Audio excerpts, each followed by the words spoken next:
서울에 인천공항과 김포공항이 있듯이 런던에도 공항이 여러 개 있습니다. 서울보다 오히려 많아서요. 5개나 있고요. 저가 항공사가 이용하는 공항과 비즈니스 항공기가 사용하는 공항이 별도로 존재합니다. 장거리 노선은요, 대부분 근교에 있는 히드로 공항과 상당히 멀리 떨어진 게트윅 공항을 이용합니다. 반면에 유럽을 왕복하는 저가 항공기 대부분은요, 스탠스테드 공항과 루튼 공항에 이착륙합니다. 중심과 가까운 곳에 런던 시티 공항이 있으나 이 활주로가 짧아서 소형 비즈니스 항공기 전용이라고 할 수 있어요. 공항마다 대중교통이 편리하게 운영되고 있으나 게트윅, 스탠스테드, 루튼 공항은요, 시내와 상당히 먼 거리에 있어서 항공권을 구입할 때 무조건 저렴하다고 기항지를 선택하는 게 오히려 독이 될 수도 있습니다. 나는 이제 포르투갈 포르토 일정을 마시고 런던 일정을 시작하기 위해서 저가 항공인 라이언 항공으로 스탠스테드 공항에 도착했어요. 도착하자마자 가장 먼저 해결해야 할 문제는요, 숙소가 있는 엠필드로 가는 건데 초행길이라서 이게 만만하지가 않았어요. 우선 그 전철인 스탠스테드 익스프레스를 이용해서 토트넘 헤일까지 이동한 뒤에 우버를 이용해서 숙소로 이동할 생각이었습니다. 그런데 이제 우려했던 일이 일어났어요. 인도 출신으로 보이는 티켓 발권 관계자는요, 내가 하는 그 영어가 서툴어서 그래서 답답해서 그런지 아니면 딱 봐도 동양인인 그 여행자로 보여서 무시해서 그런지는 모르겠지만 짜증을 내면서 발권을 하지 않겠다고 성질을 빡 내는 거 아니에요. 이러니까 나도 이제 화가 확 치밀어 올랐어요. 그래서 그 사람을 똑바로 쳐다보면서 아무 말 없이 한참 째려봤더니 그제서야 이제 발걸을 해주는 거 아니겠어요? 여행 전에 영국 사람이 동양인에게 불친절하다는 소문을 익히 들었다는 터라서 걱정을 많이 했는데 도착하자마자 겪은 거였습니다. 손흥민 소속팀이 있는 토트넘에서 우버를 호출해서 일단 숙소인 엠필드까지 이동하는 것은요, 어렵지 않았고 숙소 또한 합리적인 가격에 주방, 세탁기를 모두 이용할 수 있었습니다. 런던 외곽인 엠필드의 숙소를 선택한 것은요, 어마무시한 런던 시내 숙소 가격 때문입니다.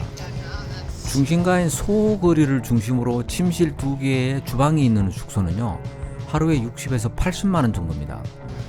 엠필드는 중심가에서 전철로 한 4-50분 거리지만은 소거리 숙소의 반값 아래로 이용할 수 있기 때문에 선택했습니다. 고즈넉한 분위기와 깔끔한 환경, 호스트의 환대 등이 아주 기대 이상이었어요. 런던으로 여행할 계획이 있다면 추천하고 싶은 지역입니다.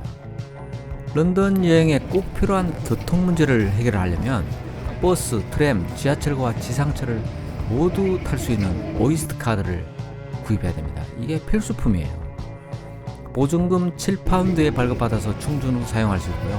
잔액은 공항에 있는 충전기를 통해서 환불받을 수 있지만 보증금은 온라인으로 돌려받을 수 있어서 여행자는 미련을 갖지 않는 게 좋아요. 오이스트 카드 충전은 거의 모든 장소에서 할 수 있지만 구입할 수 있는 곳이 그리 많지 않아요. 전철역 충전기에는요, 재고가 부족해서 발급되지 않는 경우가 많습니다. 따라서 우리나라 이제 문구점 또는 잡화점 이런 데서 구입할 것을 추천하는데요, 카드도 사고 충전도 할 수 있습니다. 여행자들을 위해서 하루 또는 일주일간의 트래블 카드를 구입할 수가 있고요, 존 3, 4, 5, 6 구간을 무제한 이용할 수 있습니다만 나는 4박 5일간 머물러서 구입하지는 않았습니다. 런던 교통 체계를 이해하는 것이 좀 복잡합니다. 이를 모두 소개해놓은 사이트가 있으니까 자세한 정보를 원하면 찾아보기 바랍니다. 버스와 트램은 구글 맵으로 정확하게 찾을 수 있으니까 문제될 것도 없어요.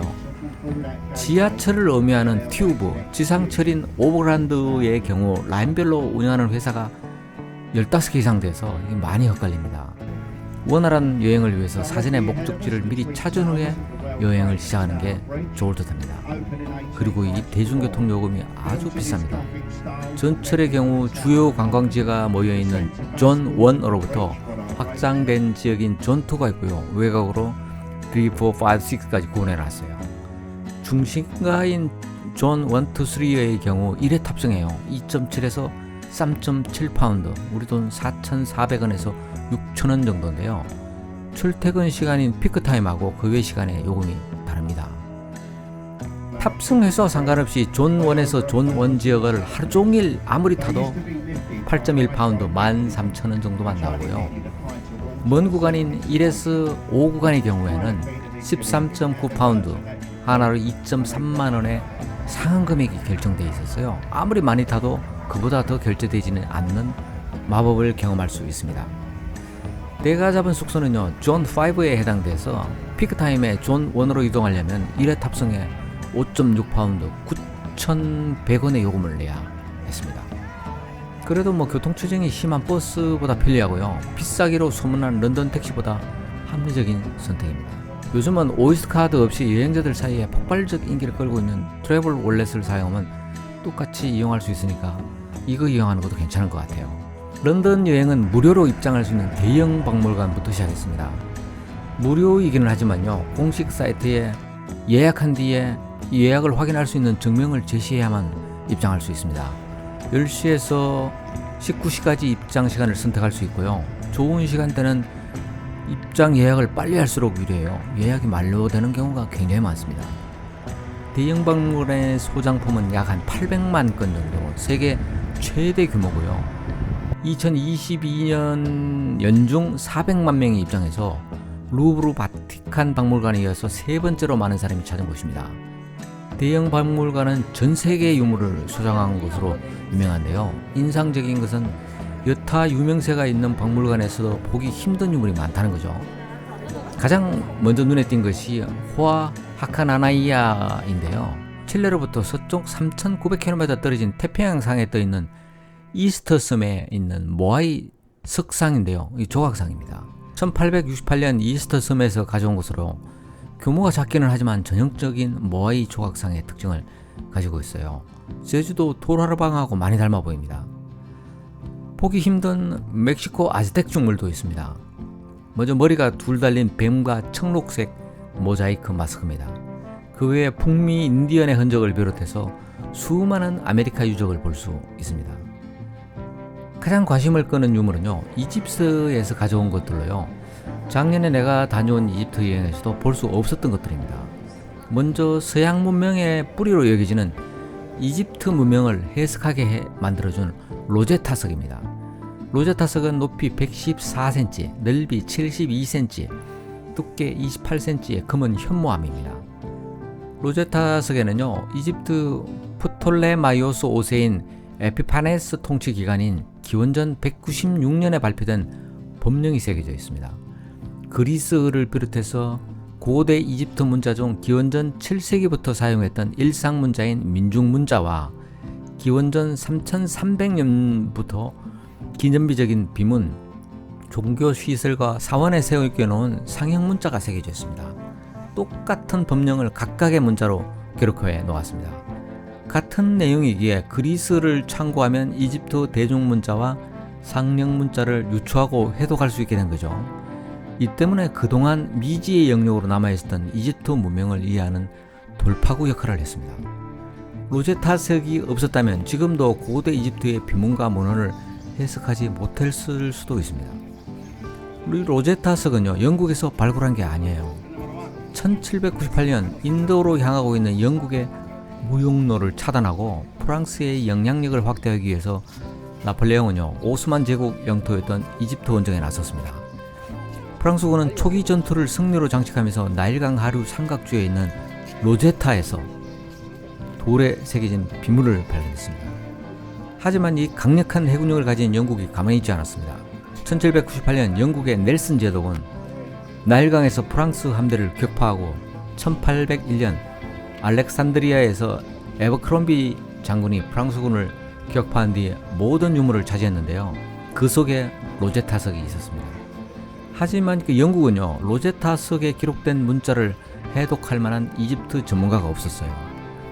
어쩔 수 없이 당대 최고의 이집트 학자였던 프랑스 학자 샹폴리옹에게 의뢰해서 로제타석에 기록된 문자를 해독해냈습니다.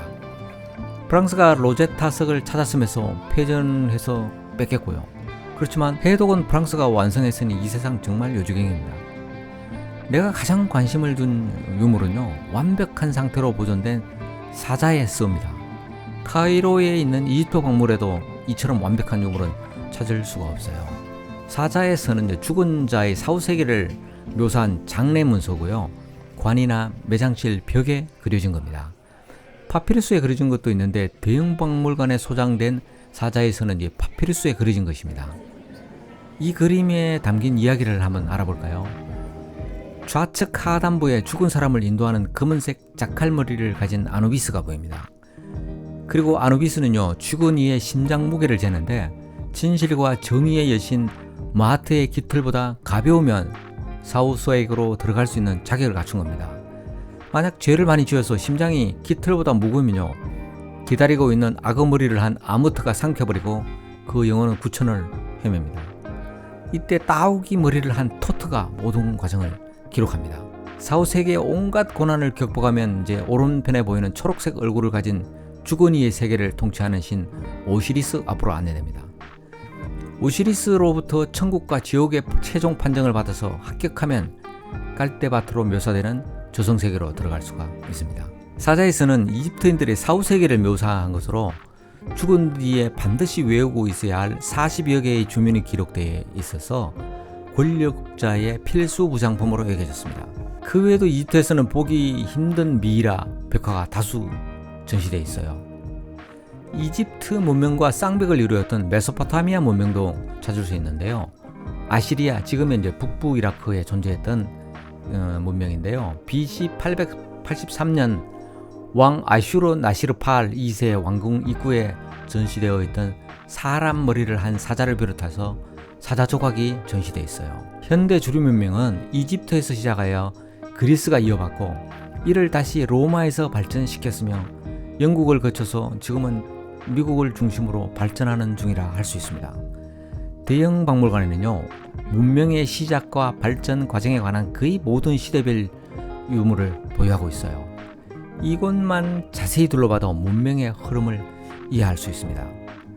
반면 주류는 아니어도요, 중국, 인도, 아메리카, 아프리카 등의 문명도 함께 전시하고 있어서 백과사전 같은 곳입니다. 특이하게 중국인 관광객이 유난히 많이 모인 전시실이 있습니다. 중국관인데요. 돈황에서 수집한 불교 유적과 도자기가 주류를 이루고 있습니다. 우리나라 유물 전시관도 있지만 눈길을 끌만한 유적은 없어서 조금 아쉬웠습니다. 이번 편은 여기까지입니다. 다음 편은요, 내셔널 갤러리와 런던 시내 투어 이야기를 하겠습니다. 구독과 좋아요, 알림 설정 부탁합니다.